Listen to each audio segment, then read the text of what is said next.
समुद्र मंथन के पश्चात जब असुर अमृत कलश को लेकर पलायन कर गए, तो मामा जी श्री हरि नारायण अपने मोहिनी रूप में उसे पुनः प्राप्त करने में सफल रहे। वास्तव में देवी मोहिनी के सौंदर्य के पीछे छिपा था श्री हरि नारायण की वो छलपूर्ण योजना, जिसकी सहायता से उन्होंने सभी असुरों को अपने मुंह के पाश में बांध लिया था।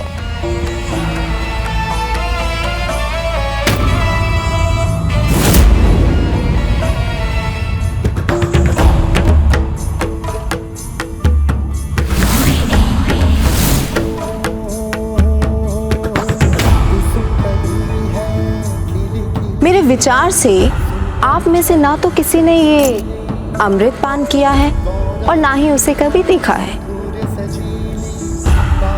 फिर सर्वप्रथम इसे पाने के लिए आप मूर्खतापूर्ण संघर्ष क्यों कर रहे हैं आप सभी लोग? मैं कुछ समझा नहीं देवी। बहुत सरल बात है। अमृत का घनत्व कलश के तल में अधिक होता है और उसकी सतह पर कम, और अमृत का वास्तविक गुण उसी अंश में होता है जहां वो सबसे अधिक घना होता है, और ऊपरी सतह का द्रव्य तो अधिक प्रभावी नहीं होता।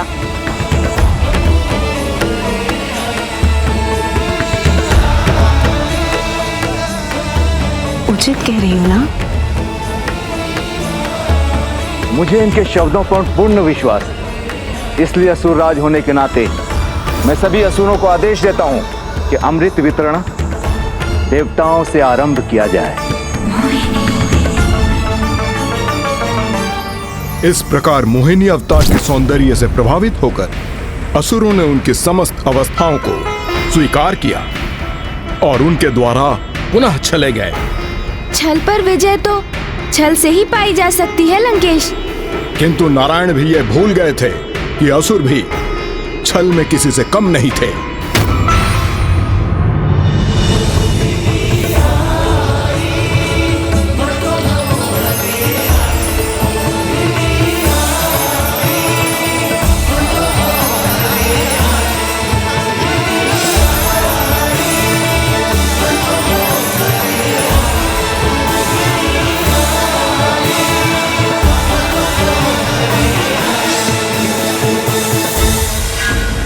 एक एक कर देवता तो अमृत का पान कर रहे हैं, किंतु कहीं हमें प्राप्त होने के पूर्व यह अमृत कलश अमृत से रिक्त हो गया तो?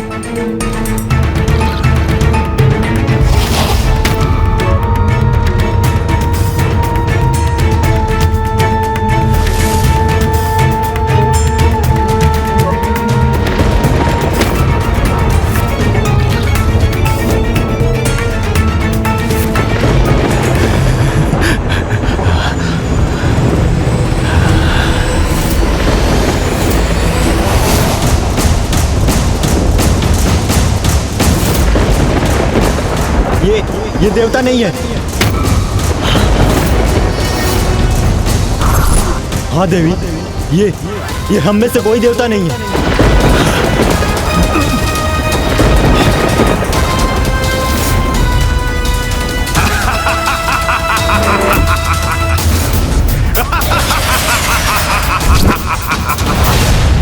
अमृत पान कर लिया मैंने।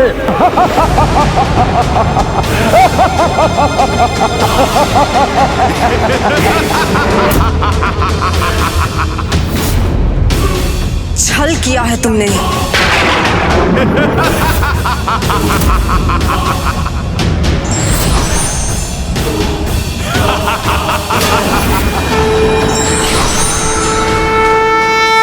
अब आप कुछ भी नहीं कर सकते, कोई क्षति नहीं पहुंचा सकता मुझे, क्योंकि अमृत पान कर लिया मैंने।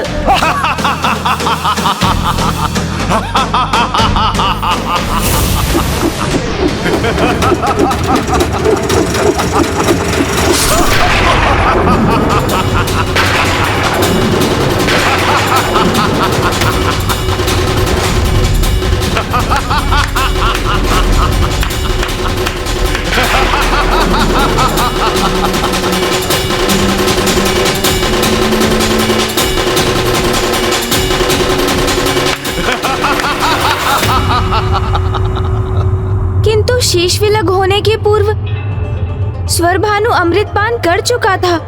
हाँ गौरी पुत्र, और इसीलिए उसका अंत नहीं हुआ था। उसके शरीर और उसके शीश जीवित शेष थे, और उसी दिन से सर्वभानु के शीश का नाम पड़ा राहु, और उसके शरीर का नाम हुआ केतु। और आज तक राहु सूर्य और चंद्रदेव के प्रति शत्रुता का भाव रखता है, और उन्हें प्रभावित कर सूर्य और चंद्र ग्रहण उत्पन्न करता है, क्योंकि उन्हीं दोनों के कारण ही तो पूर्व के स्वर भानु की योजना विफल हुई थी। और अन्य असुरों का क्या हुआ दशानन? वो अमृतपान से रुकने पर कैसे तैयार हुए? वो कहाँ तैयार हुए, और वो स्थिति एक युद्ध में परिवर्तित हो गई। किंतु अब तो देवता पुनः यथावत हो गए थे। नारायण के छल के कारण और श्रीयुक्त होकर उन्हें बल और अमरत्व दोनों पुनः प्राप्त हो गए थे। इसलिए उन्होंने सरलता से असुरों को पराजित कर स्वर्ग असुरों से छीन लिया।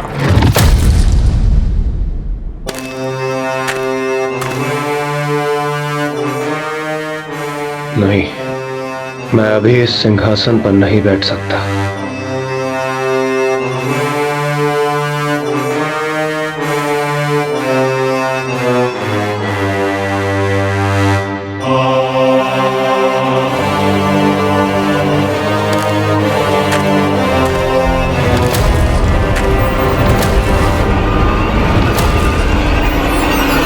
विजय प्राप्ति के उपरांत भी इंद्रदेव अपने सिंहासन पर स्थित क्यों नहीं हुए? क्योंकि तब प्रथम बार उनकी बुद्धि उनका साथ दे रही थी। सिंहासन ग्रहण करने के पूर्व वो ऋषि दुर्वासा का आशीर्वाद लेना चाह रहे थे। सृष्टि के आप ही नाथ, शिव शंभो जय भोलेनाथ। लंबी आप सभी अब उचित मार्ग पर लौट आए हैं देवगण और देवराज इंद्र। यह आपका अनुशासित आचरण ही है जिसके कारण आप सिंहासन पर स्थित होने के पूर्व मुझसे आशीष प्राप्त करने यहाँ पधारे हैं। इस घटना के उपरांत आप सभी को यह ज्ञात हो ही गया होगा कि जो अनुशासन को अपने जीवन का आधार बनाते हैं उनकी पृष्ठ श्री हरि नारायण के कूर्म अवतार के समान शक्तिशाली और दृढ़ होती है। वो अपने प्रत्येक उत्तरदायित्व को निभाने में सक्षम हो जाते हैं, और जिनके व्यवहार में अनुशासन की शक्ति होती है वो प्रभु नीलकंठ के समान हलाहल विष का पान करने में भी सक्षम हो जाते हैं। किसी भी कठिनाई का सफलतापूर्वक सामना कर उस पर विजय प्राप्त करने हेतु सबल हो जाते हैं।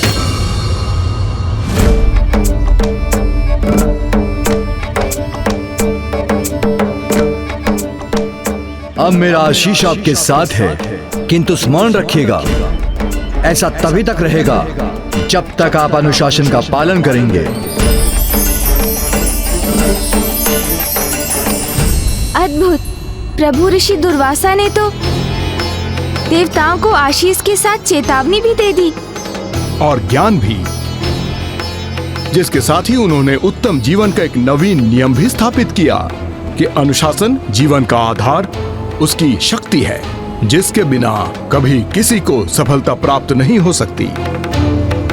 अब हमें ऋषिवर के दर्शन हेतु उनकी स्तुति आरंभ करनी चाहिए लंकेश।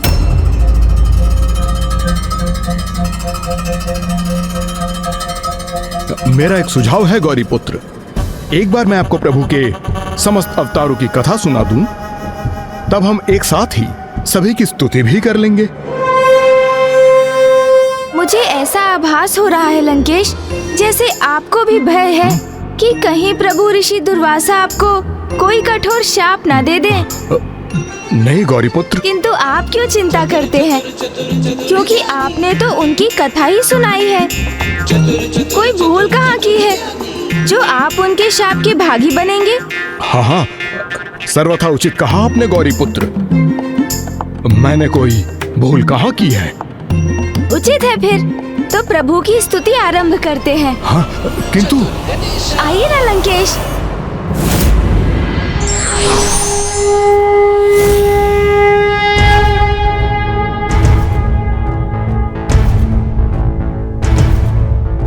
त्रयंबकं सदाशिवं नमामि हे उमापति जय नीलकंठ जय अनंत नमोस्तुते नमोस्तुते।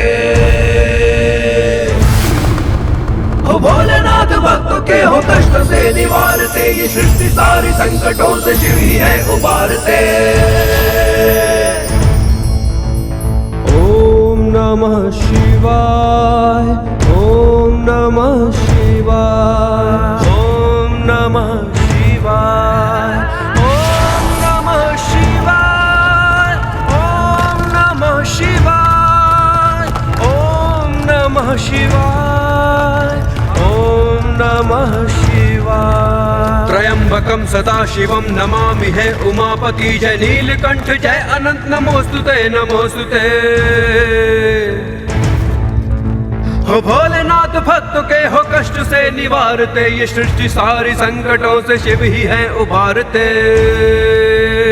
ओम नमः शिवाय, ओम नमः शिवाय, ओम नमः शिवाय, ओम नमः शिवाय।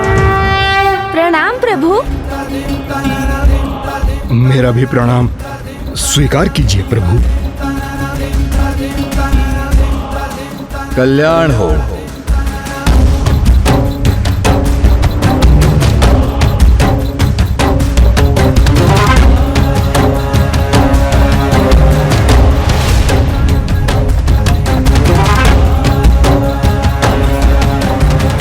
कहीं प्रभु ऋषि दुर्वासा भी मेरे हाथों में प्रभु शिव शंकर शंभू के आत्मलिंग को देखकर क्रोधित तो नहीं हो जाएंगे?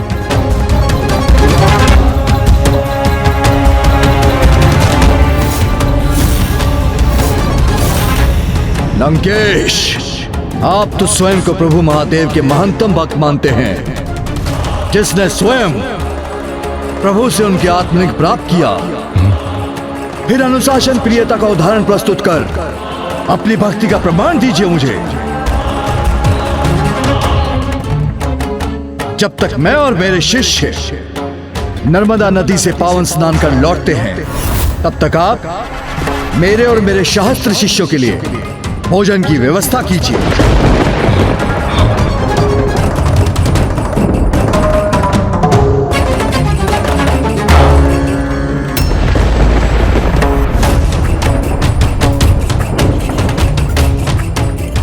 और इसका स्मरण अवश्य रखना लंकेश कि मैं अनुशासन के प्रति कितना कठोर हूं। इसलिए यदि हमारे यहां लौटने तक आपने भोजन की व्यवस्था नहीं की, तो आज तक आपने जो भी प्राप्त किया, मेरे शाप के प्रभाव से वो सब कुछ खोने के लिए तैयार रहिए।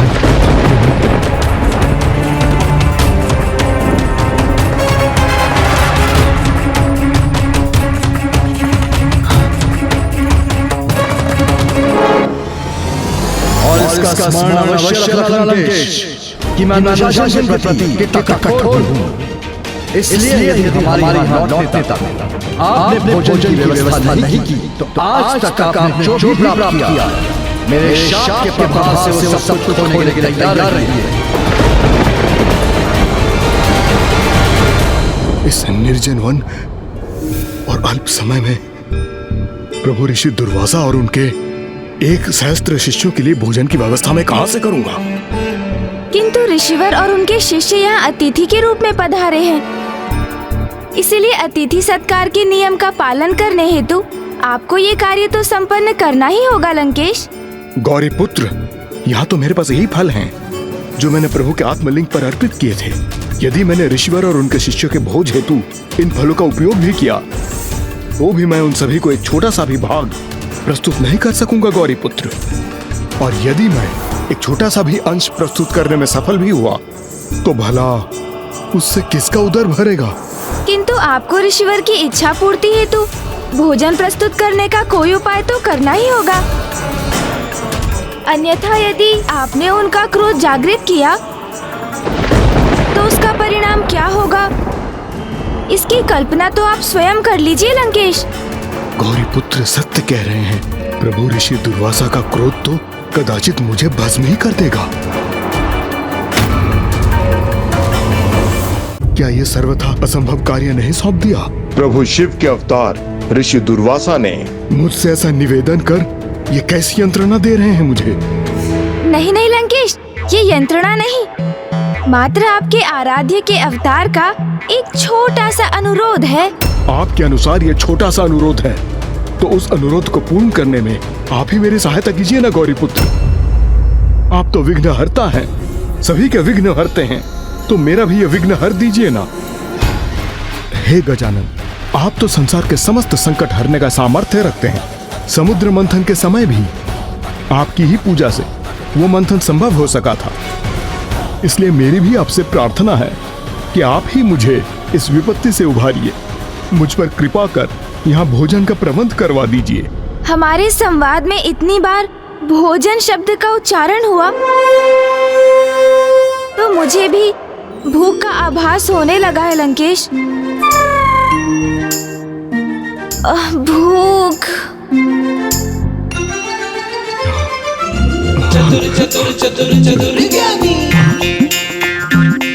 लंकेश, मैं इन्हें ग्रहण कर लूं? मुझे ज्ञात है आप मुझे प्रसाद ग्रहण करने से कदापि नहीं रोकेंगे, है ना लंकेश? अरे तो मैं ग्रहण कर ही लेता हूँ। गौरी पुत्र, नहीं, गौरी पुत्र। आहा, आहा, अत्यंत स्वादिष्ट।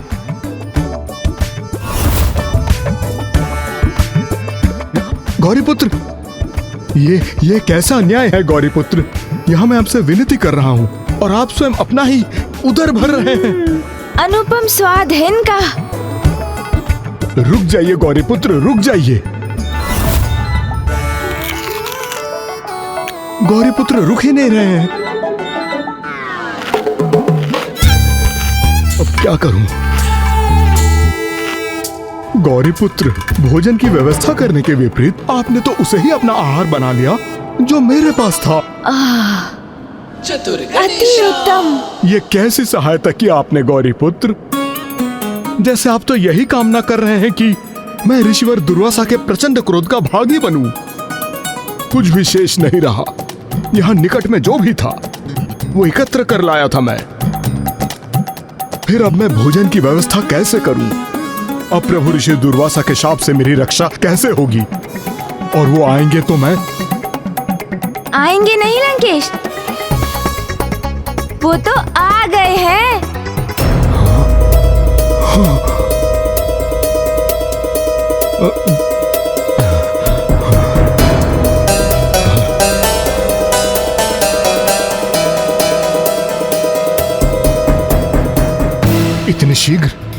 इतने शीघ्र कैसे लौट आए ऋषिवर?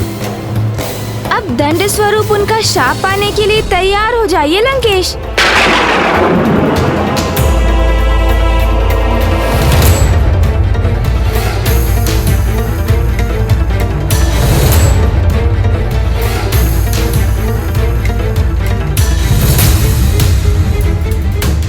तो आपने अभी तक भोजन की व्यवस्था नहीं की लंकेश?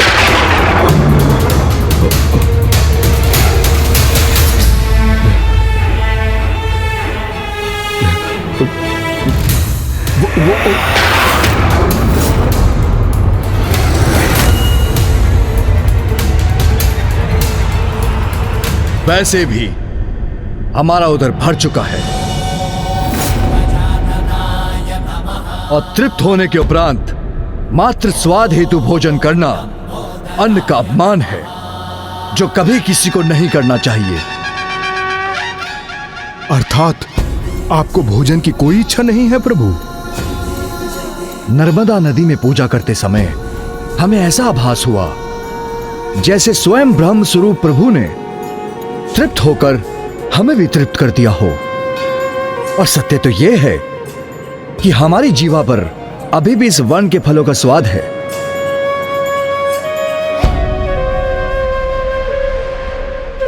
अर्थात गौरीपुत्र जिन फलों का भोजन कर रहे थे वो मेरी ही सहायता हेतु था, क्योंकि उन्हीं फलों से ऋषिवर और उनके शिष्य तृप्त हुए।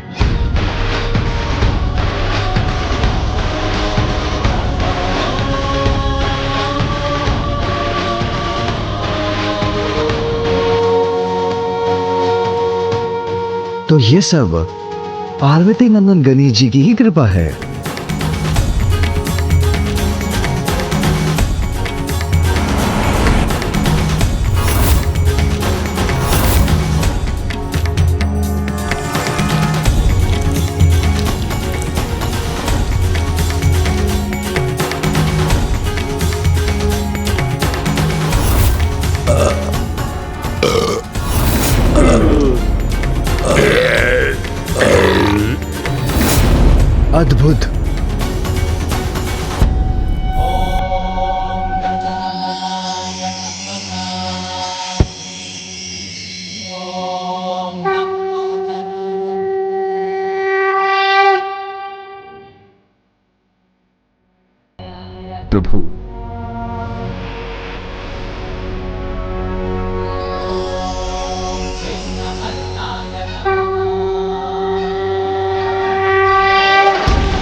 ओम गं गणपते नमः।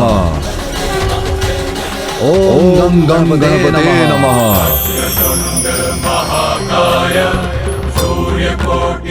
आपका कोटि कोटि धन्यवाद गौरीपुत्र।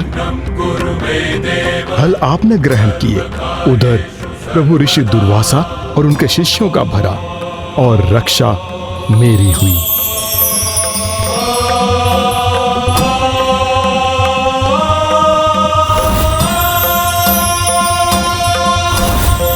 ऋषिवर, यदि आप भोजन करने के इच्छुक नहीं हैं, तो आप मुझे अपनी अन्य सेवा करने का आदेश दीजिए।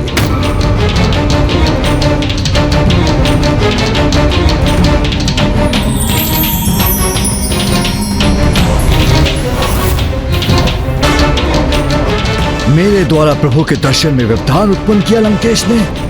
आप जो भी अनुरोध करेंगे उसे लंकेश रावण यथाशीघ्र प्रस्तुत करेगा, क्योंकि मैं तो कुछ भी करने में सक्षम हूं। आपको तो ज्ञात होगा ऋषिवर, लंकेश रावण ने प्रभु शिव शंकर शंभु को प्रसन्न कर उनसे उनका आत्मलिंग प्राप्त किया है, और आपको भी अपनी सेवा और अपनी भक्ति से प्रसन्न करने का सामर्थ्य है मुझ में। ये सामर्थ्य नहीं, अहंकार है लंकेश। आपके इस अहंकार के लिए आपको दंडित करना अनिवार्य है।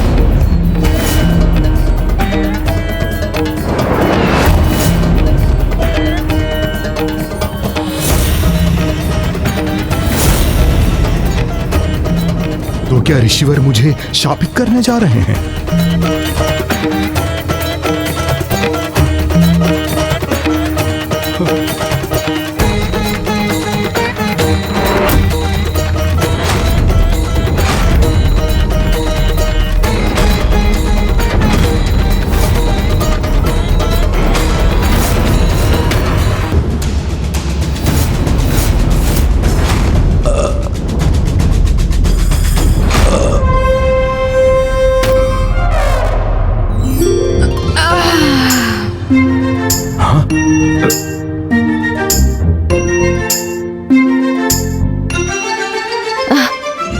चतुर ज्ञानी, चतुर ज्ञानी, चतुर गणेशा।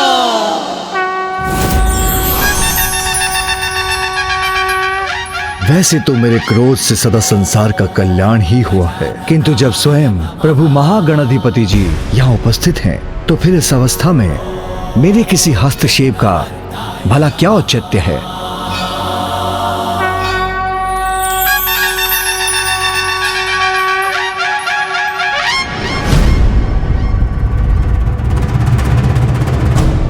लंकेश रावण, प्रभु के आत्मलिंग के साथ आप कभी लंका नहीं पहुंच सकेंगे। आत्मलिंग से वंचित कर मैं तो अभी आपको एक उचित पाठ सिखाने जा रहा था, किंतु पार्वती नंदन गणेश है आपके साथ।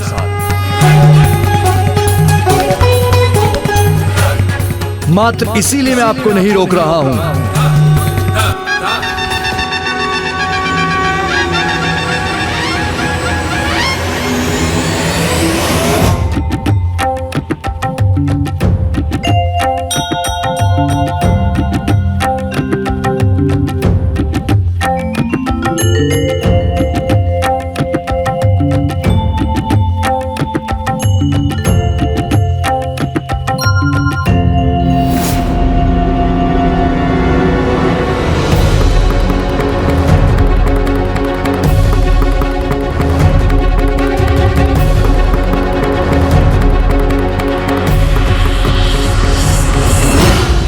वास्तव में महान हैं गौरीपुत्र, विघ्नहर्ता हैं, जिसका साक्षी आज मैं स्वयं बना हूं। आपने मुझे प्रभु के सभी अवतारों की स्तुति करवाई, और अब मैं आपकी स्तुति करने का इच्छुक हूं। आप अपनी इच्छा अवश्य पूर्ण करें लंकेश।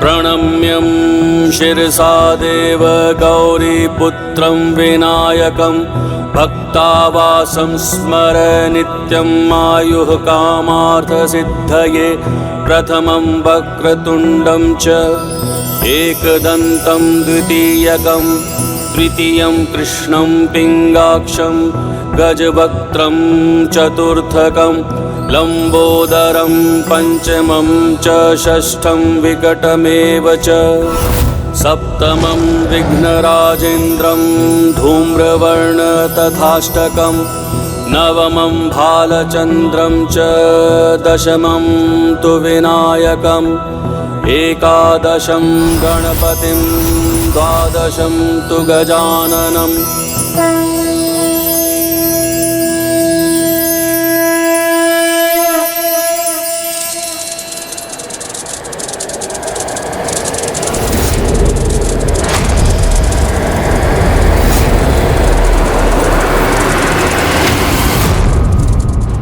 लंकेश, कहीं आप पुनः मुझे संशय की दृष्टि से तो नहीं देख रहे हैं?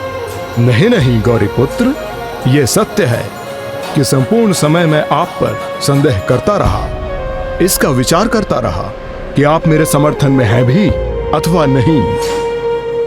किंतु अब मैं स्पष्ट समझ गया हूं कि आप इस यात्रा में मेरे मित्र, मेरे सहायक के रूप में मेरे साथ हैं।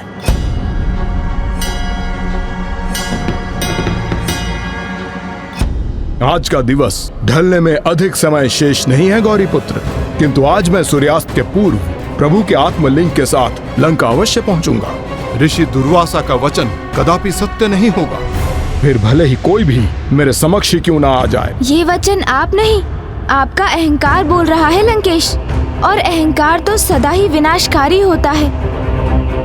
लंकेश, महादेव के एक अवतार की कथा तो मुझे भी ज्ञात है, जिन्होंने ये सिद्ध किया था कि अहंकार सबसे बड़ी आत्मघाती शक्ति है और अपने अहंकार से अहंकारी जीव स्वयं अपना ही विनाश करता है।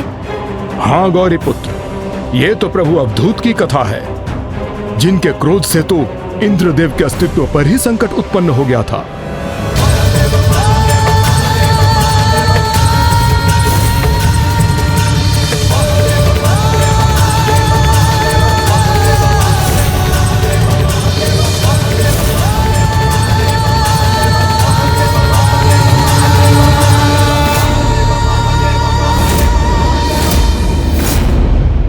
आपको प्रभु के इन अवतार की कथा ज्ञात है गौरीपुत्र, इसलिए आपके मुख से ही उनका वर्णन सर्वथा उचित होगा।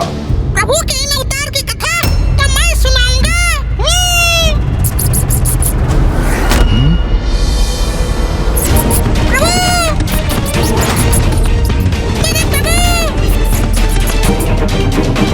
तुम मूषक जी, आप? प्रणाम प्रभु। तुम यहाँ क्या कर रहे हो मूषक? वो मैंने प्रभु गणेश जी की स्तुति का श्रवण किया तो मुझसे रहा नहीं गया। और तुम हमारा पीछा करने लगे? पीछा? नहीं लंकेश, मैं तो आपके साथ चल रहा था। किंतु आप क्रोधित क्यों हो रहे हैं? मेरे प्रभु प्रथम पूज्य गणेश जी के मित्र हैं आप। तो मैं भी उनका मित्र और सेवक होने के कारण आपका भी तो मित्र हुआ ना। इस कथा के मुख्य पात्र केवल देवराज इंद्र और महादेव ही नहीं, स्वयं मेरे प्रभु श्री गणेश भी हैं। तो ये कथा सुनाने का असर मैं कैसे खो सकता हूँ?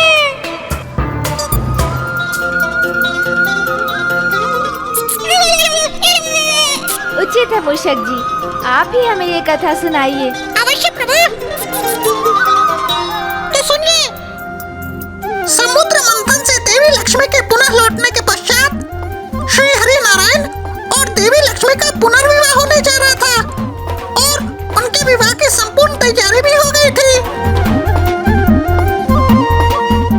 सभी उस विवाह समारोह में सम्मिलित होने के लिए अति उत्साहित थे, मेरे प्रभु गणेश जी भी। किंतु एक बहुत बड़ी समस्या थी जिस पर किसी का ध्यान अभी तक नहीं गया था। क्या था वो मूषक जी, बताइए। यही कि श्री हरि नारायण की ओर से तो मेरे प्रभु गणेश जी को विवाह का निमंत्रण ही नहीं आया था।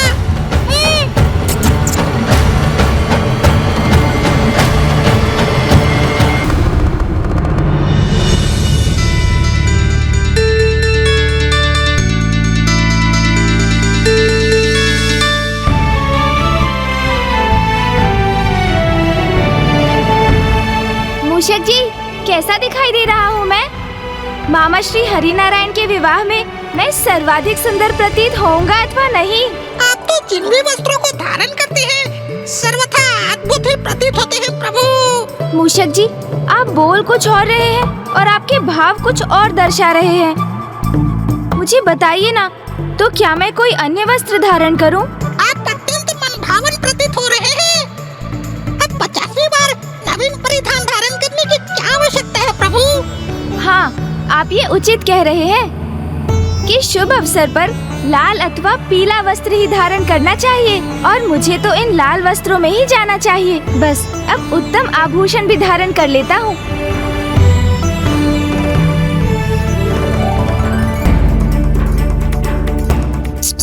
अर्ध दिवस तो परिधान का चुनाव करने में ही लगा दिया और अब अर्ध दिवस आभूषण चुनने में व्यतीत कर देंगे। इतने उत्साहित हो रहे हैं जैसे इनका ही विवाह हो।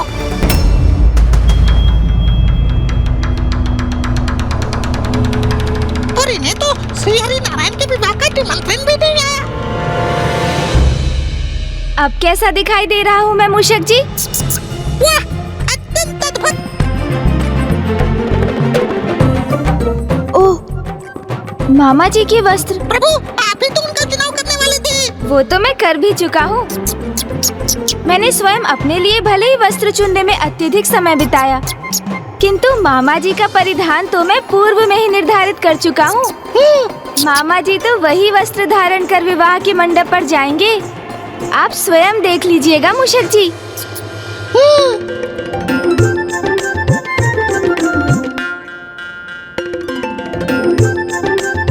जिनके विवाह में भाग लेने के लिए आप इतने उत्साहित हैं कि स्वयं उनके लिए वस्त्र भी चुन रहे हैं। हाँ मूषक जी, मामा जी श्री हरि नारायण भी तो मुझे अपने विवाह में आमंत्रित करने के लिए अत्यंत उत्सुक होंगे। शीघ्र देखिएगा, उनकी ओर से कोई अवश्य आएगा मुझे अपने साथ ले जाने। और ये भी संभव है कि वो स्वयं मुझे निमंत्रण देने आ जाए, क्योंकि मैं उनका प्रिय भांजा जो हूँ। फिर तो किसी को आ जाना चाहिए था ना प्रभु, क्योंकि अब बारात निकलने का समय निकट है। कदाचित प्रभु विवाह के समस्त प्रबंध करने में व्यस्त होंगे, इसलिए उनके ध्यान में नहीं रहा होगा। मामा जी तो मुझे कदापि नहीं भूल सकते मूषक जी।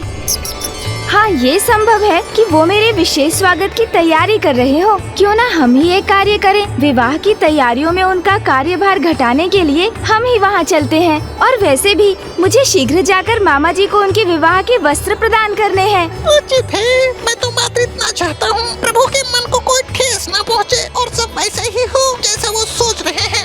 आइए ना मूषक जी, शीघ्रता कीजिए, अन्यथा मेरे अतिरिक्त अन्य सभी पहुँच चुके होंगे वहाँ। किंतु आपको तो ज्ञात है प्रभु, मैं इतनी तीव्र गति से नहीं बढ़ सकता।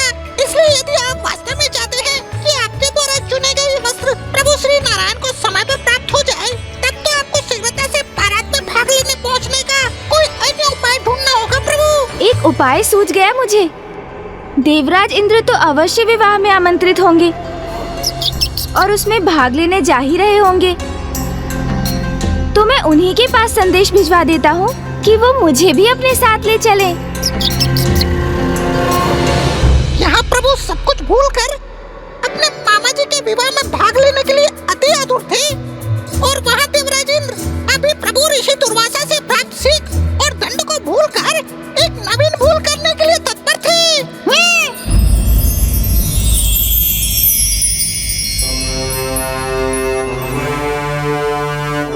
अति उत्तम। अब आप इस विवाह के उत्सव में सर्वश्रेष्ठ दिखेंगे। सर्वश्रेष्ठ तो मैं दिखूंगा ही देवी शची। देवराज इंद्र जो हो। तो फिर हम प्रस्थान करें देवराज? नहीं देवी शची, आप मेरे साथ नहीं चल रही हैं। आपको माता लक्ष्मी की ओर से अन्य देवियों के साथ आना होगा। और वैसे भी मैं देवराज इंद्र वर्षा और बवंडर का देवता होने के नाते समय के पूर्व विवाह स्थल पर पहुंचकर अग्रस्थान मुझे प्राप्त करना होगा, क्योंकि इस विवाह में अग्रस्थान प्राप्त करने का अधिकार केवल देवताओं और स्वर्ग के राजा देवराज इंद्र का ही है। किंतु स्वामी, आप उस अग्रस्थान को लेकर इतनी चिंतित क्यों हैं? चिंतित नहीं देवी शची, किंतु यह स्थान केवल मुझे ही प्राप्त होना चाहिए, क्योंकि यह स्थान प्राप्त करने वाले को ही सर्वाधिक महत्व प्राप्त होता है और वो सदैव वर के साथ ही होता है। और मेरे अनुसार उस अग्रस्थान के योग्य अन्य कोई नहीं है, इसलिए मैं देवराज इंद्र वहां समय के पूर्व पहुंचूंगा। स्वामी, ये क्या है स्वामी?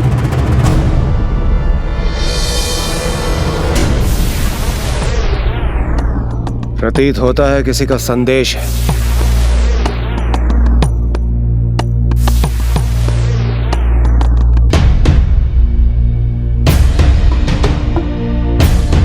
प्रणाम देवराज, मुझे ज्ञात है आप मामा जी के विवाह में भाग लेने जा रहे होंगे।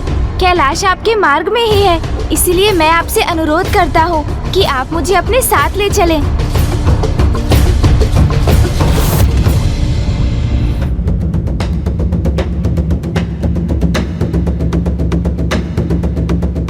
अब ये नन्हा बालक भी मुझे आदेश देने लग गया। आप ये कैसे अनुचित वचन कह रहे हैं? ये तो मात्र एक अनुरोध है। अनुरोध ही तो नहीं है ये, वो मुझे अपने साथ ले जाने के लिए कह रहे हैं। मैं देवराज इंद्र हूँ, किसी का व्यक्तिगत सहायक नहीं। मैं पार्वती पुत्र को कदापि अपने साथ नहीं ले जाऊंगा, भले ही मुझे महादेव से इस विषय में चर्चा क्यों न करनी पड़े। रावत! इंद्र,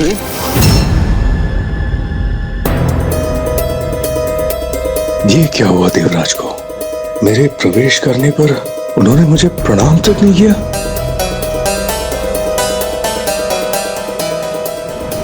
अर्थात असुरों पर विजय एवं स्वर्ग का सिंहासन पाकर इंद्रदेव के अहंकार का कोई चरम सीमा ही नहीं रही। और इसी अहंकार का प्रदर्शन उन्होंने मेरे प्रभु प्रथम पूज्य गणेश जी के समक्ष भी किया। मूषक जी, आप भी तनिक उत्साह का प्रदर्शन कीजिए ना, और तीव्र गति से चलिए।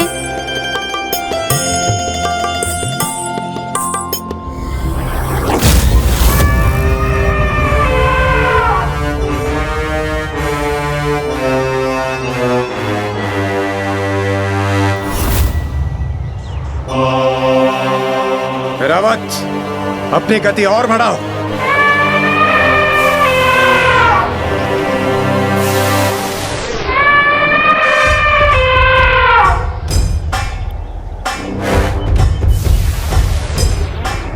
इंद्रदेव,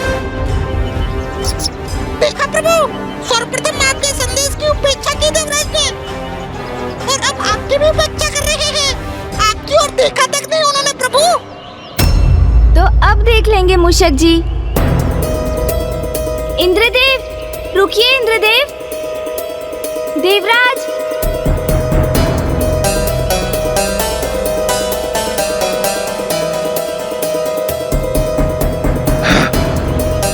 इच्छा तो नहीं है, किंतु अब तो मैं रुकने पर विवश हूं। रावत,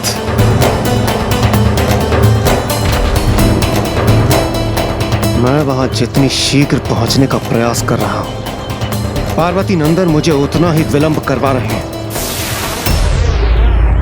प्रणाम देवराज इंद्र। आप भी अवश्य मामा जी के विवाह के उत्सव में भाग लेने जा रहे हैं ना?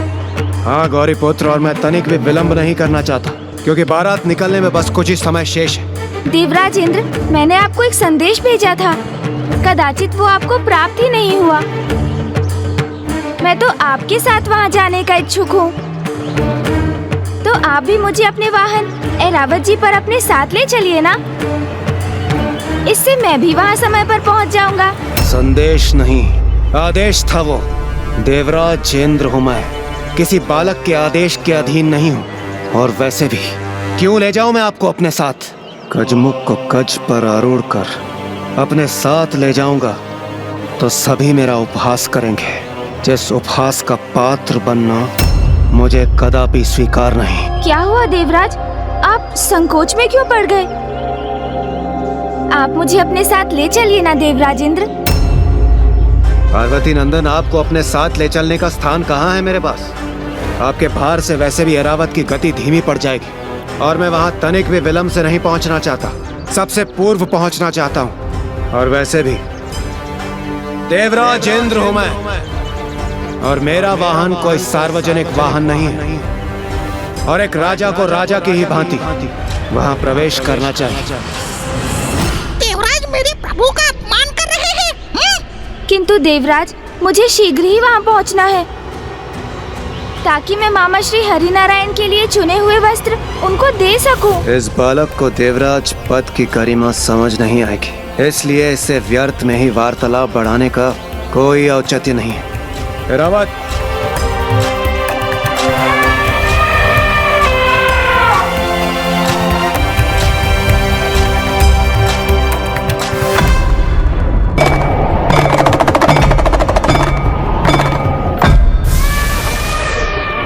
देवराज ने तो मेरा अनुरोध स्वीकार ही नहीं किया मूषक जी। देवराज ने जो किया वो सर्वथा अनुचित है। अर्थात उन पर अहंकार का ऐसा प्रभाव हुआ कि अग्र स्थान पर स्थित होने के लिए इंद्रदेव प्रथम पूज्य को भी छोड़कर आगे बढ़ गए। तभी तो उन्हें उनके इस अहंकार का परिणाम भुगतने में अधिक समय नहीं लगा, क्योंकि उन्हें उचित सीख देने हेतु स्वयं महादेव अपने अवधूत अवतार में प्रकट हुए थे।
मुझे ज्ञात नहीं देवगुरु उन पर किसका प्रभाव है, किंतु उनकी मनस्थिति पूर्ण रूप से बदल चुकी है। मेरे अनुसार से उन पर अहंकार का प्रभाव है और अहंकार से जो प्रभावित होता है वो अवश्य बड़ी से बड़ी भूल करता है। मुझे भय है देवगुरु, कहीं स्वामी से कोई ऐसी भूल ना हो जाए जिसे सुधारना कठिन हो। इसलिए देवगुरु, मेरी आपसे विनती है, आप स्वामी की और मेरी सहायता कीजिए। स्वामी को कोई भी भूल करने से रोकिए।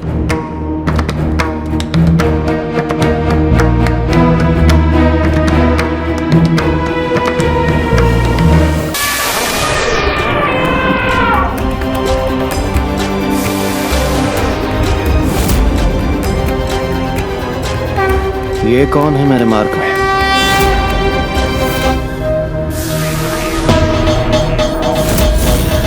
मेरे मार्ग की बाधा बनने का तो साहस किसने किया? वृद्ध सन्यासी, ये तुम्हारे विश्राम करने का स्थान नहीं है। देखो, मैं तुम्हें लांघ कर नहीं जाना चाहता, इसलिए हट जाओ मेरे मार्ग से।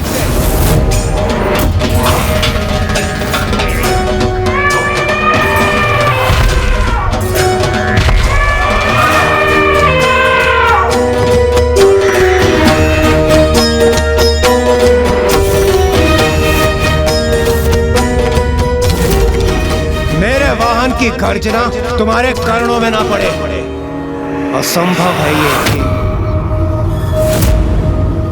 कदाचित तुम ऐसे नहीं मानोगे, मुझे स्वयं वहां आकर तुम्हें अपने मार्ग से हटाना होगा।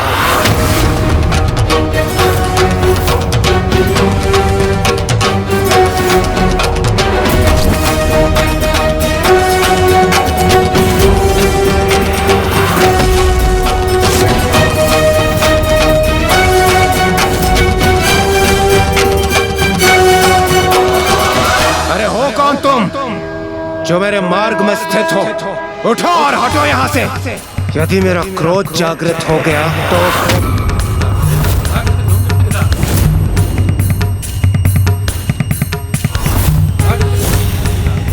तो उचित है, मेरे क्रोध के भय से ही तुम्हारी बुद्धि अपने उचित स्थान पर लौट आई। अपनी बुद्धि का थोड़ा और उपयोग करो और अपने समक्ष खड़े देवराज इंद्र को प्रणाम करो और हटो मेरे मार्ग से।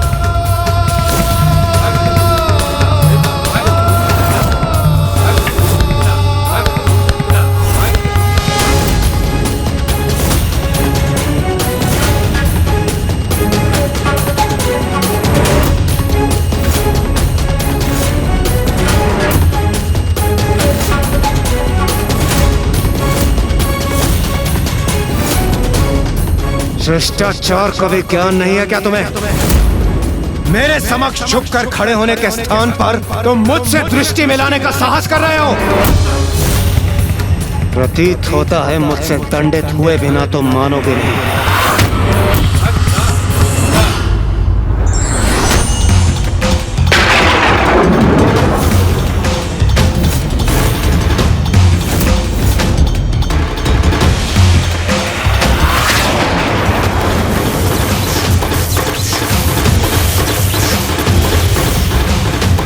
अंतिम चेतावनी दे रहा हूं मैं तुम्हें।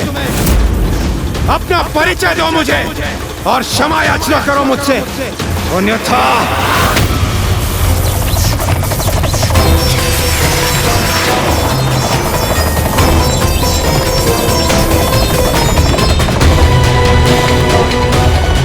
ये अवधूत तो मेरे वज्र को ही अपनी माया से बांधने का प्रयास कर रहा है।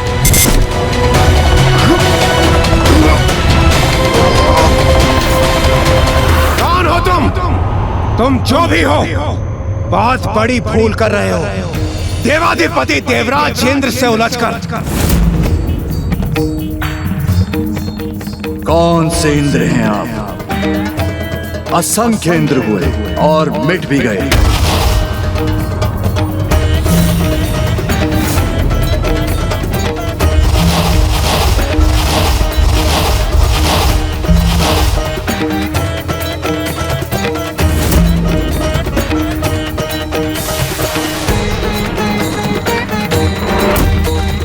वर्तमान इंद्र हूं मैं और मेरे साथ माया करने का दुस्साहस मत करना, अन्यथा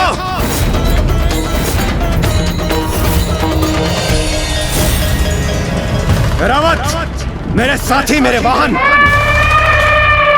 हटाओ इस दुष्ट वृत्त को मेरे मार्ग से।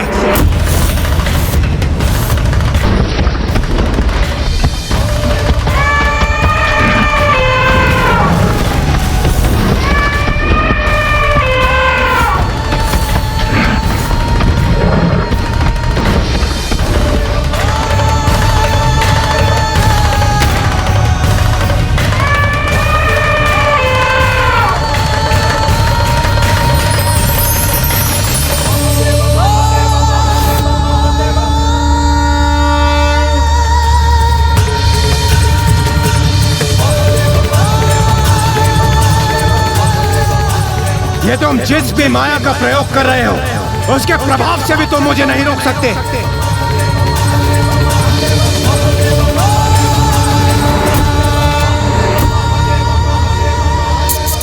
जहाँ एक और प्रभु महादेव इंद्रदेव को अहंकारी होने का दंड दे रहे थे, वहीं दूसरी ओर शेष देवता भी पुनः वही भूल दोहराने जा रहे थे।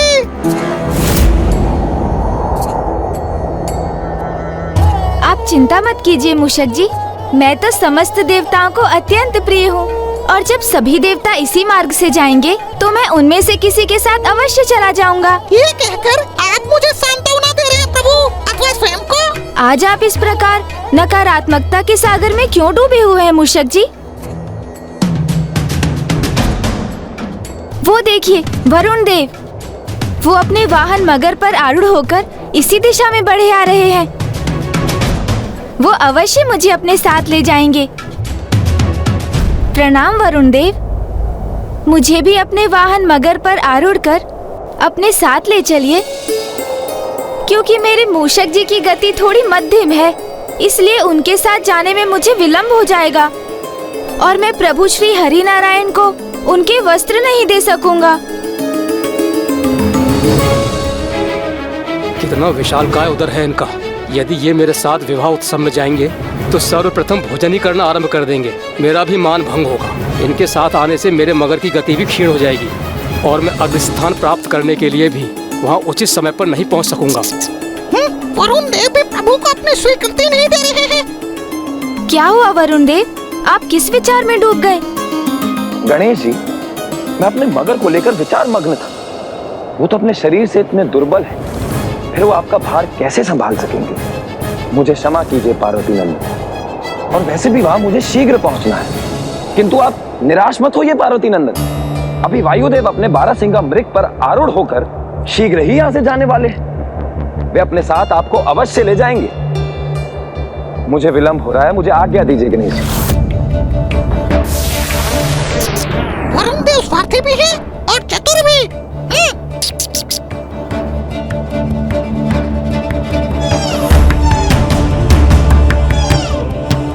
क्या हुआ गौरीपुत्र, आपके वाहन मूषक जी थक गए क्या?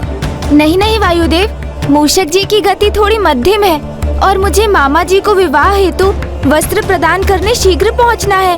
तो क्या मैं आपके साथ चल सकता हूँ? यदि ये मेरे साथ इस वाहन पर आरूढ़ हो गए तो न केवल इससे मेरे वस्त्र मलिन होंगे अपितु उनमें संकोचन भी आ जाएगा। अच्छा गौरीपुत्र, आप एक कार्य क्यों नहीं करते? अभी अग्निदेव अपने वाहन भेड़ पर यहाँ पहुँचने ही वाले हैं। उनके वाहन सुदृढ़ भी हैं और अपने लक्ष्य के प्रति उनका ध्यान भी केंद्रित रहता है। मेरे विचार से आपके लिए वही सर्वोत्तम उपाय रहेगा। ये भी कारण बताकर चले गए। हाँ, ये उचित रहेगा। अग्निदेव के वाहन में उपयुक्त शक्ति है, वो मुझे अवश्य ले जाएंगे। प्रभु ये क्यों नहीं समझ पा रहे हैं कि सभी देवताओं ने अपने साथ न ले जाने का बहाना बनाकर स्वयं ही आगे बढ़ते जा रहे हैं।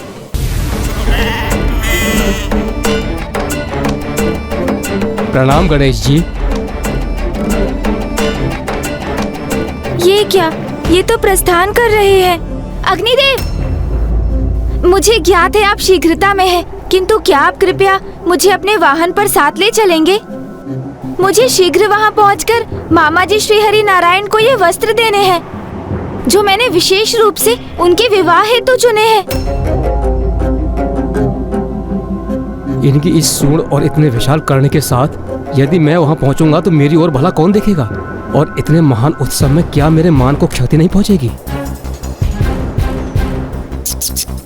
कदाचित इनके मन में प्रभु की सूंड और उनके कर्ण को लेकर कोई विचार उत्पन्न हो रहे हैं।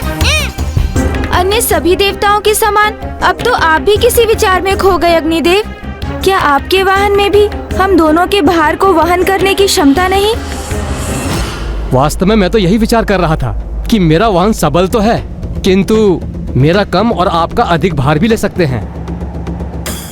किंतु अब एक और मिथ्या कारण सुनना होगा। इनकी पृष्ठ छोटी है, जिस पर हम दोनों में से कोई एक ही आरूढ़ हो सकता है। तो यदि आप जाना चाहते हैं तो आप ही चले जाइए। कितने स्वार्थी और चतुर हैं ये। सहायता करने के स्थान पर ये तो प्रभु गणेश जी को ही चुनाव करने का अवसर दे रहे हैं, क्योंकि उन्हें ज्ञात है कि प्रभु कितने सहृदय हैं। वो कभी भी अग्निदेव के स्थान पर स्वयं जाने का चुनाव नहीं करेंगे। नहीं नहीं, आपको मेरे लिए कोई त्याग करने की कोई आवश्यकता नहीं। तब तो आप भी चिंता मत कीजिए, क्योंकि मृग से खींचे जाने वाले रथ पर आरूढ़ होकर अभी चंद्रदेव यहाँ पहुँचते ही होंगे। उनके रथ पर आपके लिए अवश्य स्थान होगा। प्रणाम प्रणाम गणेश जी।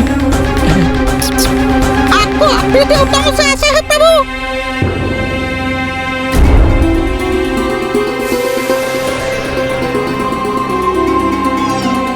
प्रणाम पार्वती नंदन। चंद्रदेव, मुझे भी अपने वाहन पर अपने साथ ले चलिए ना।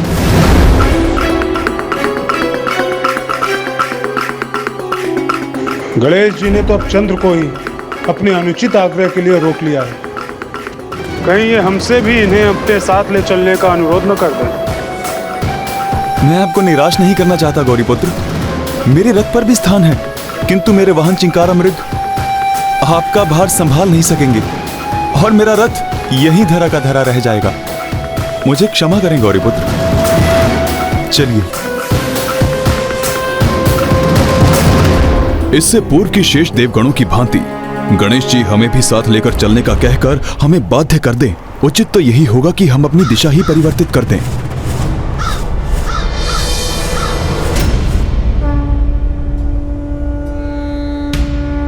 शनिदेव और यमराज भी मुझे बिना लिए चले गए। अर्थात अब तो मैं मामा जी की बारात के पूर्व वहां नहीं पहुंच सकूंगा और ना ही उन्हें उनके वस्त्र दे सकूंगा। सभी देव किसी न किसी कारणवश असमर्थ थे और उस दशा में उन्होंने मेरी कोई सहायता नहीं की। असमर्थ? सभी देवता ने आपसे असत्य कहा प्रभु।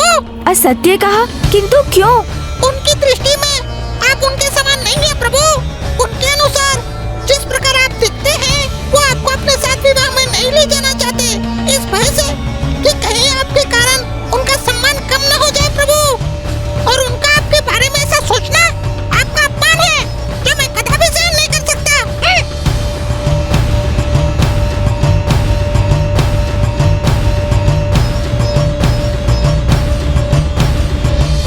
जहाँ एक और मूषक जी को अन्य देवताओं की योजना ज्ञात होने पर वो उन्हें दंडित करने की योजना बना रहे थे, वहीं दूसरी ओर प्रभु महादेव ने अपने अवधूत अवतार में अब देवराज इंद्र को कठिन परिस्थिति में डाल दिया था।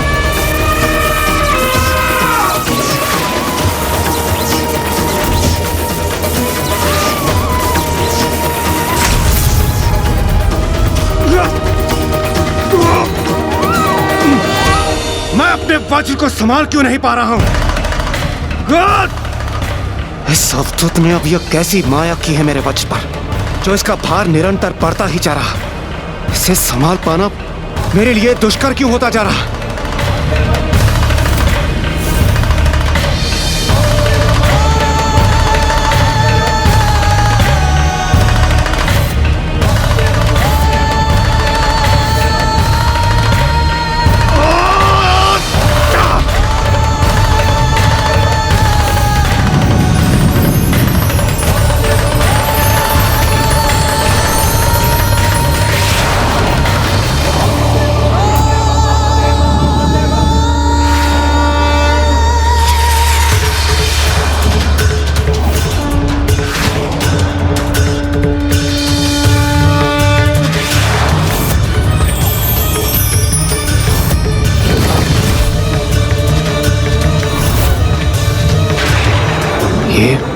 ये तो प्रभु महादेव के ही अवतार हैं।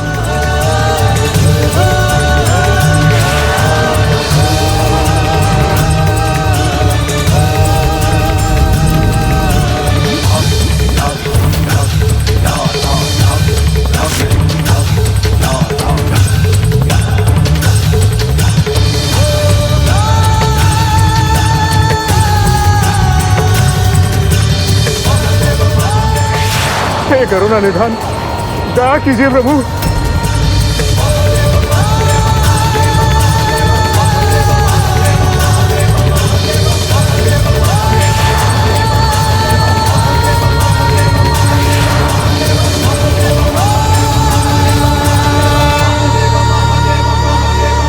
इंद्रदेव को अपनी भूल का आभास हो गया है प्रभु, इन्हें क्षमा कर दीजिए। अभी इनका शासनकाल समाप्त नहीं हुआ है, इन्हें अभय दान दीजिए महादेव। इन्हें उचित सीख प्राप्त हो चुकी है। हे महादेव, मुझे क्षमा कर दीजिए प्रभु। हे अवधूत महादेव, मैं आपसे क्षमा याचना करने के भी योग्य नहीं बचा। यहाँ अपने घुटनों पर स्थित आपके इस विराट स्वरूप को अपने समक्ष देखकर मुझे ये ज्ञात हो चुका है, स्वयं को महान समझने वाला मैं देवराज इंद्र आपके विराट स्वरूप के समक्ष कितना तुच्छ हूं। प्रभु, मेरा अहंकार तो आपके तेज के प्रभाव से ही भस्म हो चुका था। आपके तृतीय नेत्र के तेज का प्रभाव तो उसके उपरांत हुआ था प्रभु।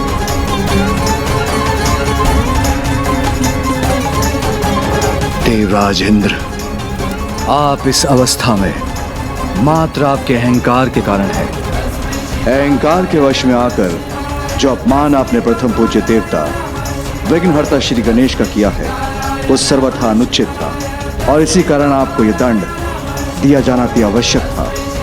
मुझे आशा है कि अब संसार ये सदा स्मरण रखेगा, अहंकार ही सबसे बड़ी आत्मघाती शक्ति है।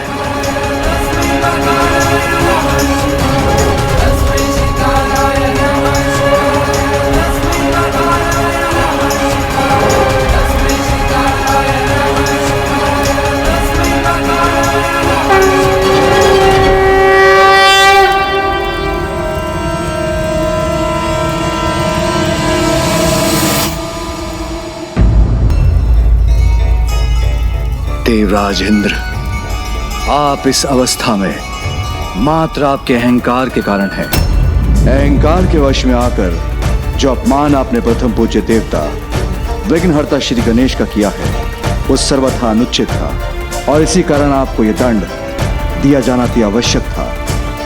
मुझे आशा है कि अब संसार ये सदा स्मरण रखेगा, अहंकार ही सबसे बड़ी आत्मघाती शक्ति है।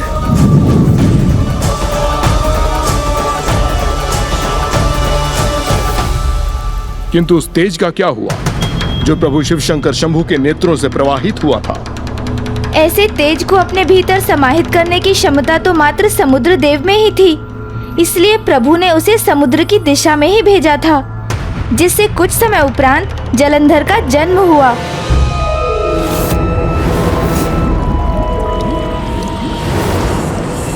वो एक भिन्न कथा है, किंतु प्रभु अवधूत की इस कथा से उनके द्वारा स्थापित किया गया जीवन सूत्र तो स्पष्ट था कि जो भी व्यक्ति अहंकारवश स्वयं को अत्यंत उच्च समझता है उसे उतनी ही तीव्रता से अपने घुटनों पर आते हुए देखना पड़ता है, और तब भी यदि कोई अपनी भूल को समझ ना सके तो इसका एक ही अर्थ है कि उसकी आत्मा ही भस्म हो चुकी है और वो व्यक्ति आत्मविहीन आत्मघाती जीवन व्यतीत कर रहा है।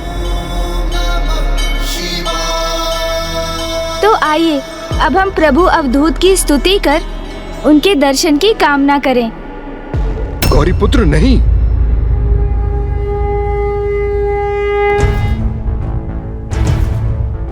त्र्यंबकं सदाशिवं नमामि हे उमापति नीलकंठ जय अनंत नमोस्तुते हो भोलेनाथ भक्तों के हो कष्ट से निवारते, ये सृष्टि सारे संकटों से शिव ही है उबारते। दर्शन प्रभु के करने को कैलाश इंद्र जब गए, अवधूत रूप ले शिव जी राह में अवतरित हुए। कारण विनाश का है अहंकार ये समझा दिया, सीख दे के इंद्र को शिव जी ने क्षमा किया।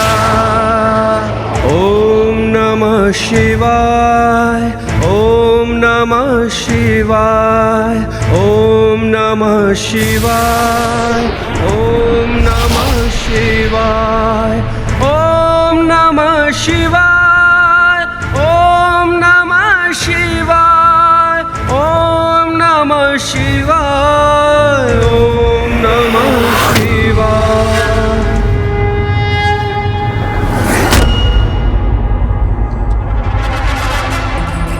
प्रणाम प्रभु। प्रणाम प्रभु। प्रणाम प्रभु। कल्याण हो।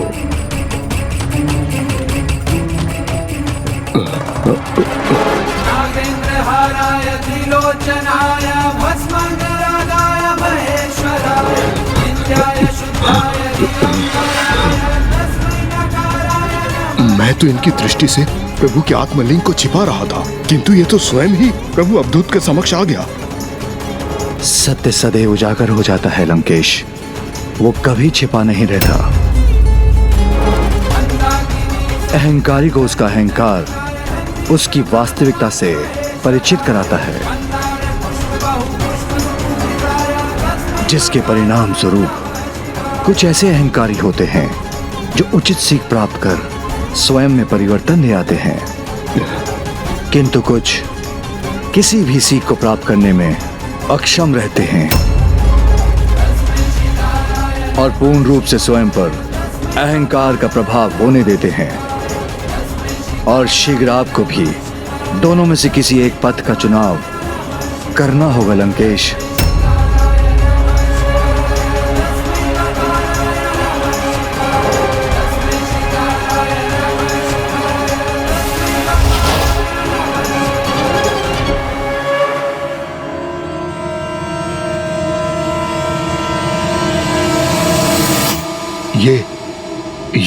ये क्या कहा प्रभु अवधूत ने? क्योंकि लंकेश रावण तो सदा उचित मार्ग पे ही चलता है, इसलिए किसी को भी मेरी चिंता करने की कोई आवश्यकता नहीं। दशानन का अहंकार तो प्रभु के सुझाव को भी नहीं समझना चाहता। क्या हुआ मूषक जी, आपकी इस छोटी सी बुद्धि में प्रभु की इतनी सी ही कथा थी, अथवा आप आगे की भी कथा सुनाएंगे? अभी तो कथा आरंभ ही हुई है लंकेश, अभी तो मेरा भाग आना शेष है। देवराज इंद्र का अहंकार तो प्रभु महादेव ने नष्ट कर ही दिया था, और अब पारी थी अन्य देवताओं के अहंकार के टूटने की। किंतु उसके पूर्व मैं आपको इतना बता दूं, किंतु जहाँ इंद्रदेव स्वयं को सर्वाधिक उच्च समझ रहे थे, वही समस्त देवता मेरे प्रभु प्रथम पूज्य गणेश जी को कम ही आंक रहे थे। सभी देवताओं ने सहायता करने से मना कर दिया मूषक जी। अब हम किस प्रकार मामा जी की विवाह का वस्त्र लेकर वहाँ समय पर पहुँचेंगे? प्रभु, देवताओं ने आपके साथ बहुत अनुचित व्यवहार किया।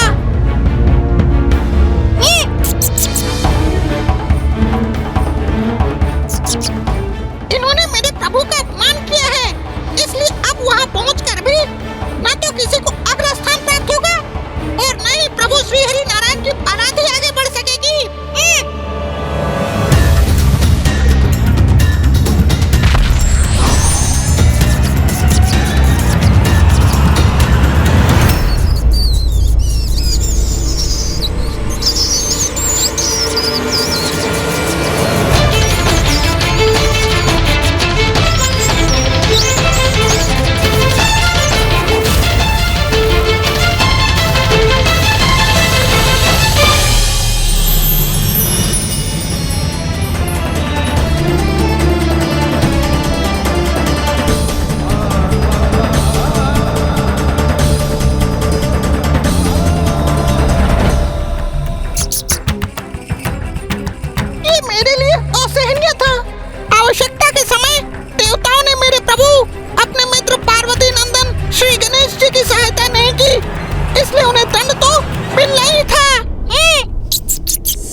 आकार में इतने छोटे होकर भी इतने निर्भय होकर वहां देवताओं को सीख देने के लिए तत्पर थे, और यहाँ एक तुच्छ सर्प से डर गए। आपने सत्य कहा, मैं तो एक साधारण मूषक ही हूँ लंकेश। मेरे साहस का आधार तो मेरे प्रभु श्री गणेश की कृपा ही है, उनके बिना तो मैं कुछ भी नहीं।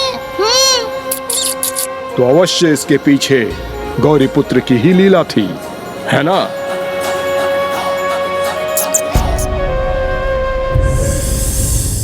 ये लीजिए लंकेश, जल ग्रहण कीजिए। ग्रहण कीजिए, जल तो ग्रहण कीजिए लंकेश। जिस प्रकार मेरे प्रभु आपको जलपान करवा रहे हैं, वैसे ही मैंने सभी शक्तिशाली देवताओं को जल पिला दिया था। ओहो, अभी मूषक जी तो उलझा ही देंगे। और लंकेश, वो समय कुछ ऐसा था जब मूषक जी अत्यंत ही भावावेश में बह चुके थे।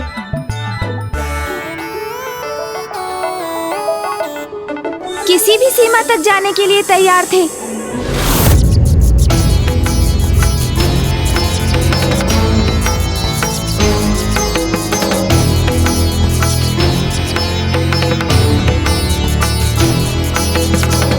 कोई भी देवता मुझे अपने वाहन पर आरूढ़ कर अपने साथ नहीं ले जाना चाहते।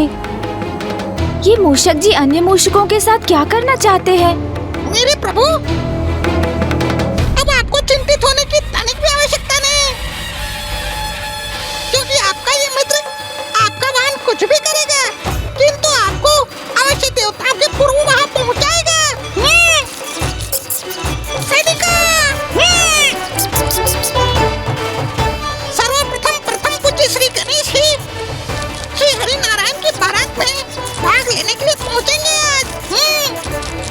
पोषक जी अधिक कुछ नहीं, मैं तो मात्र इतना चाहता हूँ कि समय रहते मैं ये वस्त्र मामा जी तक पहुँचा सकूं। हे खुरत गणेश, अर्थात जिनका रथ पोषक है, प्रभु आपको आपका ये रथ ये सारथी कदापि निराश नहीं करेगा।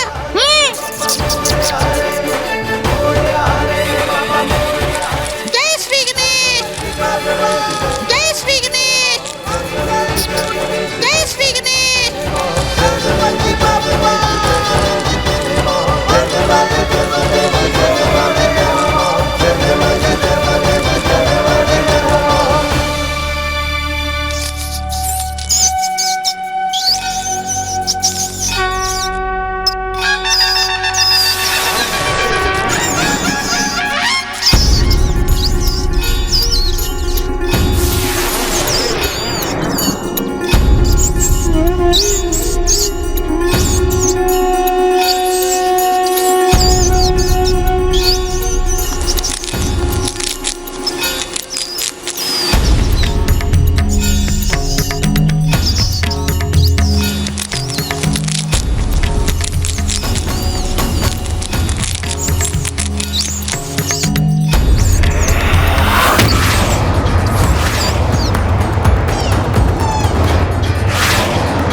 सभी देवता अग्रस्थान प्राप्त करने की होड़ में हैं। ये लालसा तो मुझे भी थी, जिस कारण मैंने प्रथम पूज्य गणेश जी को अपने साथ नहीं ली, जो कि बहुत बड़ी भूल थी। मुझे गणेश जी को अपने साथ लाना चाहिए था।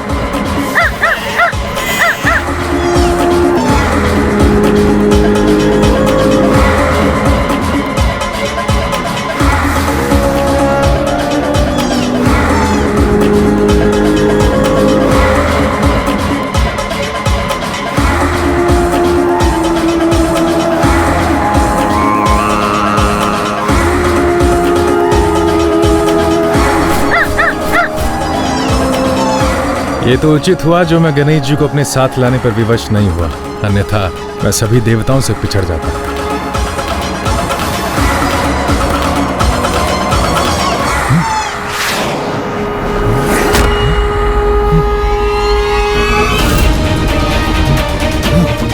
जल के बिना जीवन संभव नहीं और न ही शुभ कार्य हेतु कोई संकल्प संभव है। इसलिए अग्रस्थान पर तो मैं ही स्थापित होऊंगा, किंतु यदि गणेश जी को साथ लाता तो अवश्य पछड़ जाता।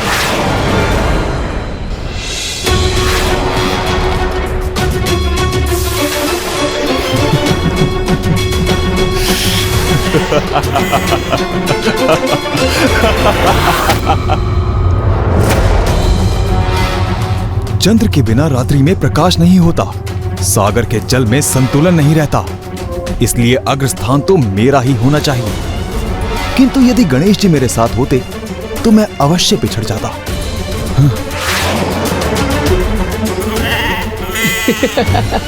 उचित किया मैंने जो गणेश जी को साथ नहीं लाया, अन्यथा सबसे अग्रणी कदापि नहीं रह पाता।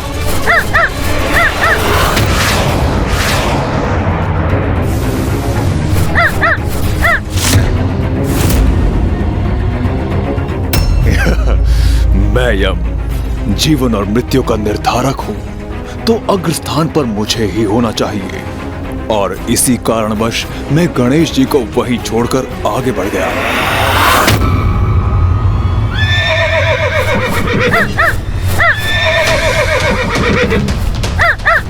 मैं शनिदेव, इसीलिए गणेश जी को देखकर मैंने अपना मार्ग परिवर्तित कर लिया था। सभी के साथ उनके कर्मों के अनुसार न्याय करता हूँ। किंतु यहाँ तो न्याय तभी होगा जब अग्रस्थान मेरा होगा, कि कहीं उनके कारण मैं पीछे न रह जाऊं।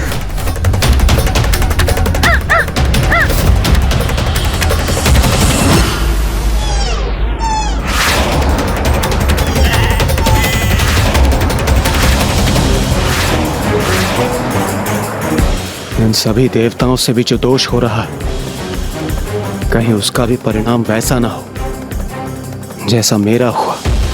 अपने अहंकारवश मैंने प्रभु अवधूत का अपमान किया।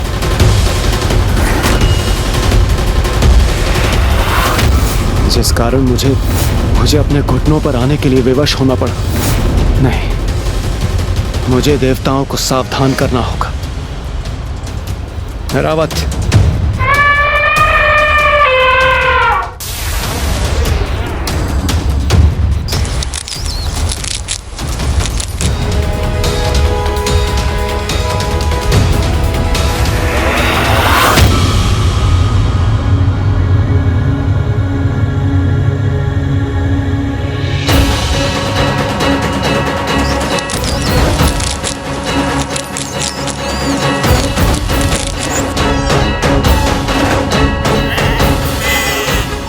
मुझे और तीव्र गति से बढ़ना होगा।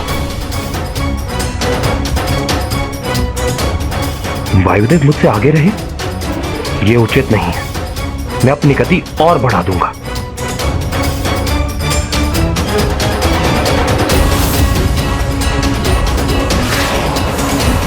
वायुदेव, वरुण देव कितने भी प्रयास कर लें, सर्वप्रथम वहां पहुंचूंगा तो मैं ही।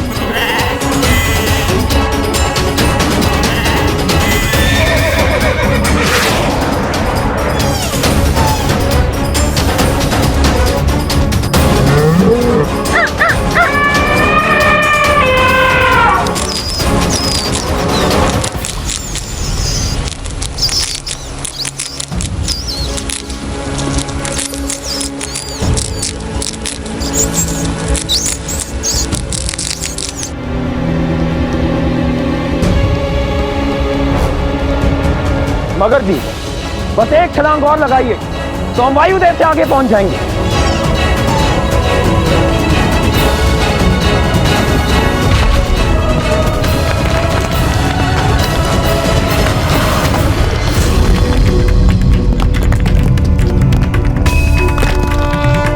वायुदेव से आगे निकलने की भूल की ना अपने वरुण देव, उसी का ऐसा भीषण परिणाम हुआ है।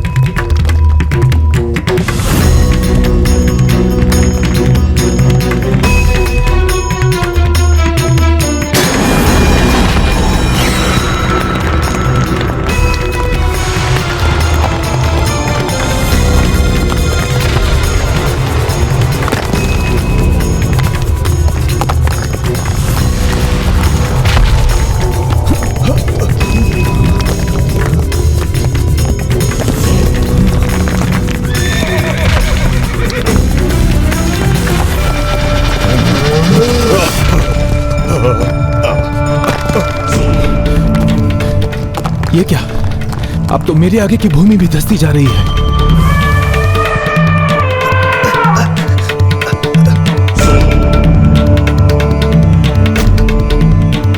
ये क्या? ये धरती यहां धंस क्यों रही?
समस्त देवता भूमि में कैसे धंस गए? किसने उत्पन्न की है ये बाधा हमारे मार्ग में?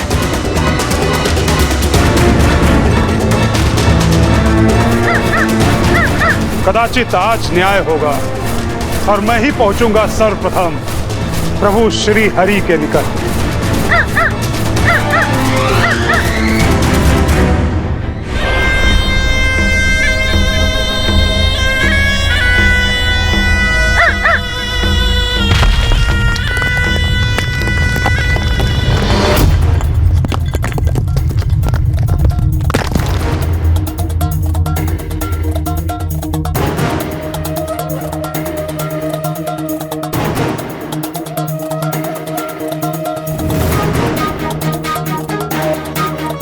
मैं अकेला नहीं, अन्य सभी देवता तो पूर्व से ही धसे हुए हैं। हाँ, और अचानक यहाँ भूमि को क्या हो गया? हम सभी भूमि के भीतर कैसे धस गए और हमारे अस्त्र आदि, हमारी संपूर्ण सज्जा वो कैसे अस्त व्यस्त हो गई?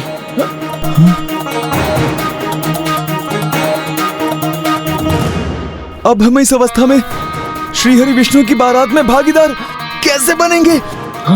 किंतु हमारी ये अवस्था क्यों और कैसे हो गई?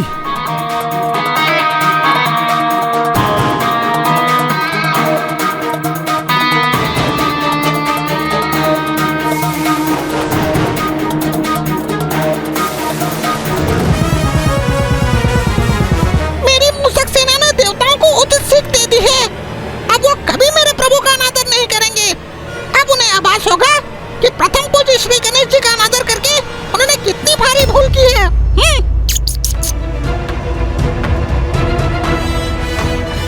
प्रभु श्री हरिनारायण के विवाह में ये कैसा विघ्न उत्पन्न हुआ है?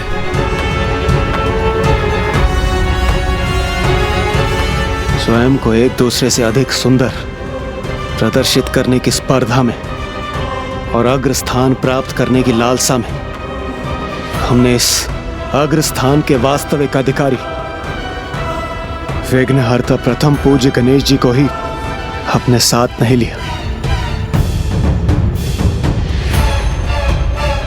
हमारे मार्ग में ऐसे विघ्न उत्पन्न होना तो स्वाभाविक ही था। किंतु देवराज इंद्र, यदि गणेश जी पीछे रह गए तो हमारे कारण नहीं, अपितु उनके वाहन की गति के कारण।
देवियों, बाहर तो समस्त व्यवस्थाएं संपूर्ण हो गई हैं। हाँ देवी शची, यहाँ भी सारी व्यवस्था और सज्जा पूर्ण हो चुकी है। अब तो बस मात्र देवी लक्ष्मी का सज्जित होना शेष है। ज्ञात नहीं वो कहाँ है। बारात भी अब पहुँचने ही वाली है। देवी सची, इंद्रदेव तो इंद्रलोक से प्रस्थान कर गए थे ना?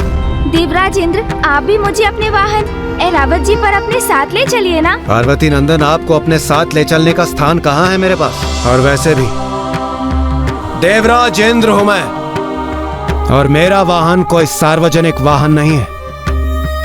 ऐरावत,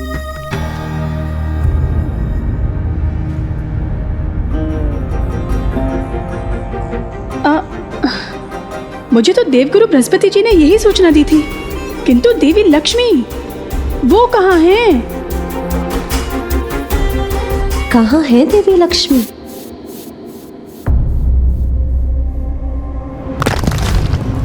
प्रभु श्री हरिनारायण तो अपने रथ पर आरूढ़ नहीं है, तो फिर वो कहाँ है?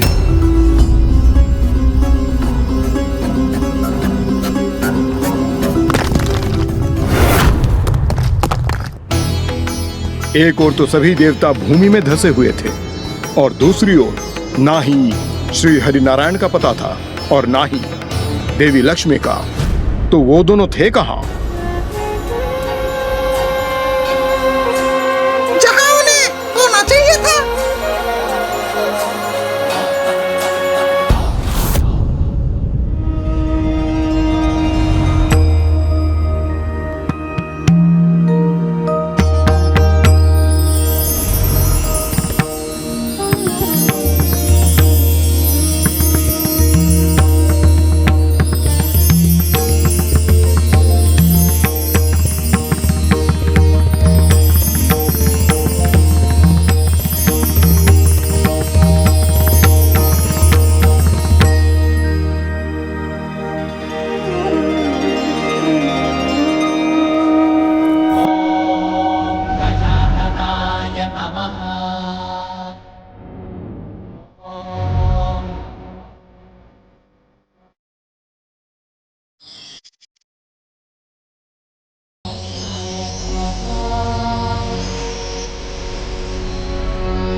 प्रथम पूज्य गणेश जी का आवाहन और पूजा किए बिना मैं विवाह हेतु सज्जित होना कैसे आरंभ कर सकती थी? प्रथम पूज्य गणेश जी, आपका आवाहन और आपकी पूजा किए बिना मैं अपने विवाह हेतु बारात लेकर कैसे प्रस्थान कर सकता हूँ?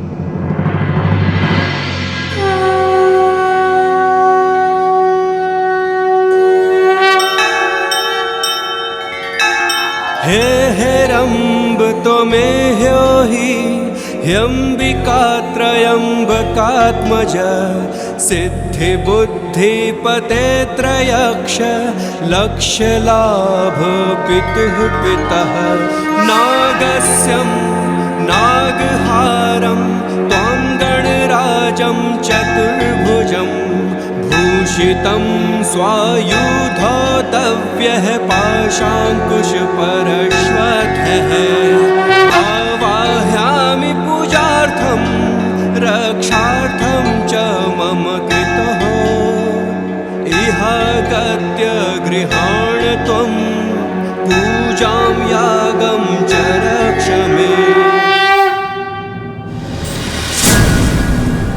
श्री हरिनारायण रथ पर आरूढ़ होने के पूर्व प्रथम पूज्य गणेश जी का आवाहन कर रहे हैं और हम उन्हीं विघ्नहर्ता गणेश को पीछे छोड़ें।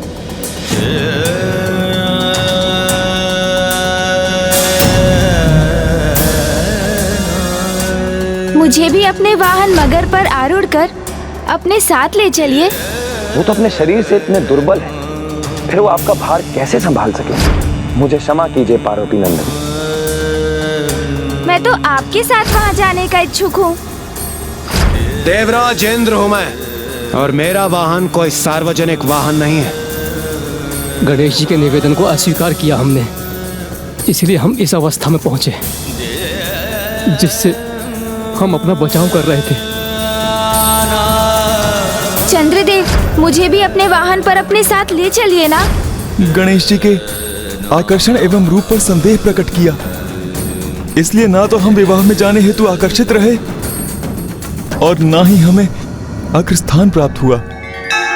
हे हेरम्ब त्वमेव हि ह्यम्बिकात्रयम्बकात्मज सिद्धिबुद्धिपते त्रयक्ष लक्ष्यलाभ पितुः पितः नागस्यं। मूषक जी, मैंने कहा था ना, मामा जी मुझे कदापि नहीं भूल सकते। देखिए, अब तो वो मेरा आवाहन भी कर रहे हैं। धौतव्यः पाशाङ्कुशपरश्वतः आवाहयामि पूजार्थं रक्षार्थं च। और वो अकेले ही नहीं, मुझे आभास हो रहा है जैसे माता लक्ष्मी भी आवाहन कर रही है मेरा। पूजां यागं च रक्ष मे। फिर तो ये एक नवीन चिंता का कारण प्रकट हो गया। क्योंकि प्रभु, एक तो सभी को सद्बुद्धि प्राप्त हो गई है, देवता भी अब आपका आवाहन कर रहे हैं। हे हेरंब तो में ह्यो ही। अब इस दुविधा को कैसे सुलझाएंगे आप? कैसी दुविधा मूषक जी? कि सर्वप्रथम आप किसके सम्मुख जाएंगे? वहाँ उलझे हुए देवताओं के, माता लक्ष्मी के, अथवा प्रभु श्री हरि नारायण के? मेरी जिज्ञासा शांत कीजिए ना प्रभु, बताइए ना किसके सम्मुख जाएंगे आप? धौतव्यः पाशाङ्कुशपरश्वतः आवाहयामि पूजार्थं रक्षार्थं च मम। सहिताय श्री महागणाधिपतये नमः आवाहयामि स्थापयामि।